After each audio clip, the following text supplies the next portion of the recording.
punyanya laba rugi. Jadi jangan dicampur, jangan sampai biaya dimasukkan ke nomor satu, di atasnya kas, atau habisnya bahan habis pakai. Jangan. Kalau biaya dimasukin biaya gitu. Terus setelah daftar saldo penyesuaiannya jadi, baru kita pisahkan yang pendapatan sama beban masuk laba rugi, terus sisanya masuk neraca. Kalau sudah itu jadi neraca lajurnya. Oh ya, terus ada lagi. Nah, nanti dilihat di neraca lajur yang halaman 6 tadi. Di situ kan ada laba sama rugi. Ya kan? Nah, nanti selisihnya itu ketika mbak sama mas menjumlah laba rugi sama neracanya itu pasti nggak balance. Kenapa kok nggak balance? Karena di situ nanti ada laba atau ruginya. Nah, itu harus mbak sama mas tambahin sendiri. Labanya berapa, ruginya berapa, itu selisihnya. Patokannya tahu dari mana? Ya dari laporan laba rugi. Ketika kreditnya lebih banyak, kredit kan pendapatan, ya berarti laba. Tapi kalau debitnya jumlahnya lebih banyak, berarti kan beban yang lebih banyak, berarti rugi. Selisihnya itu tinggal ditambahkan di tempat yang lebih sedikit jumlahnya, biar balance. Makanya hasil akhirnya nanti pasti balance, debit sama kredit. Sampai sini paham? Ada yang mau ditanyakan? Kalau sudah gitu, ya sudah, berarti selesai neraca lajurnya, beres.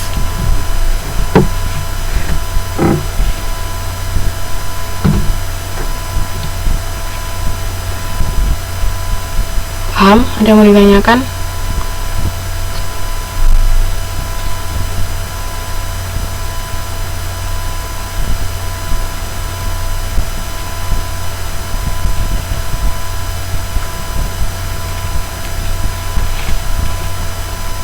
Yang lain gimana? Halo, yang dari tadi tidak bersuara, pahamkah? Bingungkah?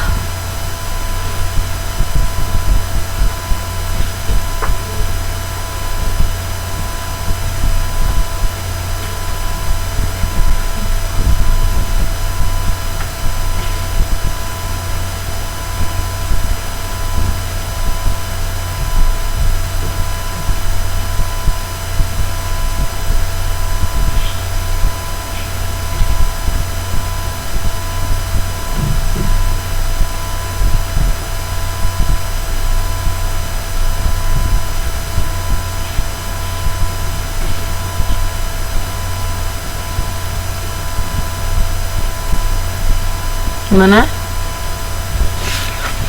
Paham? Bingung?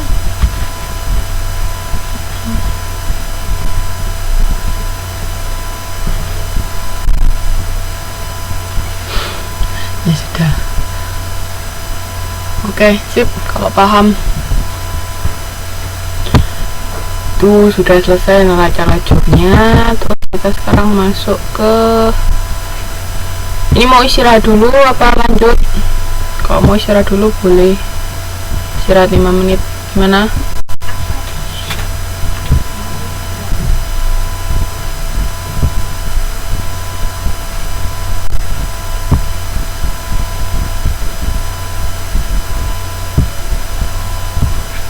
Yang lain gimana? Mau lanjut apa istirahat dulu?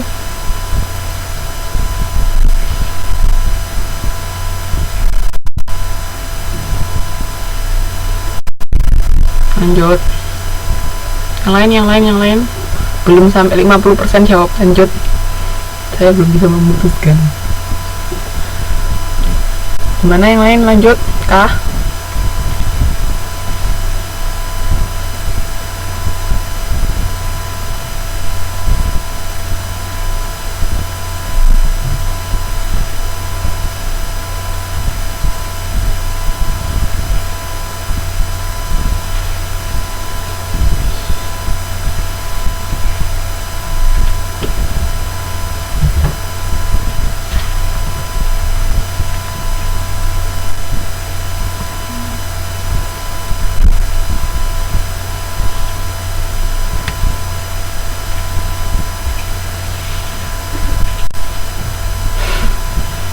apa-apa mbak, dicoba pelan-pelan sambil didengarkan lagi. Oke, kita lanjut ya.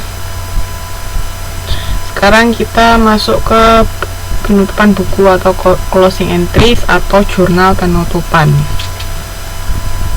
Ada yang tahu akun-akun apa aja yang harus ditutup? Oh, tunggu. Sebelum masuk itu, kita masuk ke siklus akuntansi. Ini harus tahu ya, jangan sampai nggak tahu.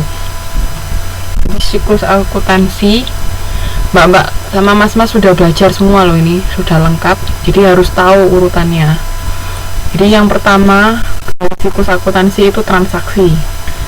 Ada transaksi, terus dibikin jurnal. Habis jurnal di buku besar. Buku besar ini kumpulan akun-akun. Jadi kumpulan kayak yang kas saja, piutang usaha saja, itu tadi. Masih ingat kan? Terus misalnya hutang saja, pendapatan saja, itu dikumpulkan jadi satu, namanya buku besar. Setelah itu masuk ke daftar saldo. Habis daftar saldo disesuaikan di jurnal penyesuaian. Habis itu daftar saldo setelah penyesuaian atau daftar saldo penyesuaian. Lalu yang terakhir laporan keuangan. Ini semua sudah pernah dilakukan belum, mas-mas sama mbak-mbak sampai sini?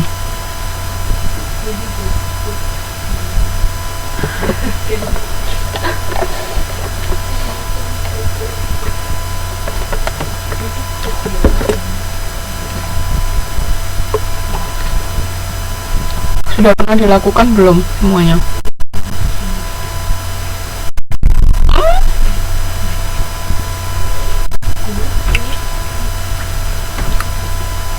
Yakin belum?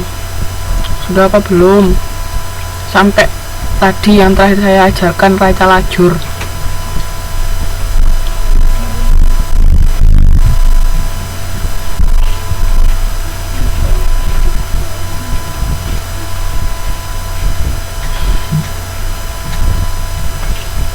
Enggak, maksud saya yang dari yang saya jelaskan ini kan sudah semua. Enggak apa-apa kalau bingung sama itu, banyak-banyak latihan soal mbak. Jadi biar biasa, nanti ketemu oh soal ini kayak gini, cara menyelesaikannya kayak gini, kalau jenis soal kayak gini, cara menyelesaikannya kayak gini. Semakin banyak kan semakin lancar nanti. Kalau cuman ngerjain satu soal bingung terus nggak kerjain soal yang lain, ya bingung terus nanti jadinya. Dicoba terus berbagai macam di soal. Oke? Ini siklus akuntansi ini sampai sekarang sudah dilakukan semua. Jadi kan dari transaksi sudah ada. Transaksi biasanya kan dari soal, terus dicatat jurnal, buku besar, daftar saldo, jurnal penyesuaian, daftar saldo penyesuaian, sama laporan keuangan. Ini sudah semua ini. Jadi ada 7 tahap ya siklusnya, jangan lupa. Jadi apa aja tadi 7 tahap di siklus akuntansi? Nggak boleh lihat mbah Google, nggak boleh lihat modul. Apa aja? Siklus akuntansi terdiri dari apa aja? Langsung dijawab di satu kali jawaban ya, jangan dipisah satu-satu. Kayak misalnya apa di sekali jawaban.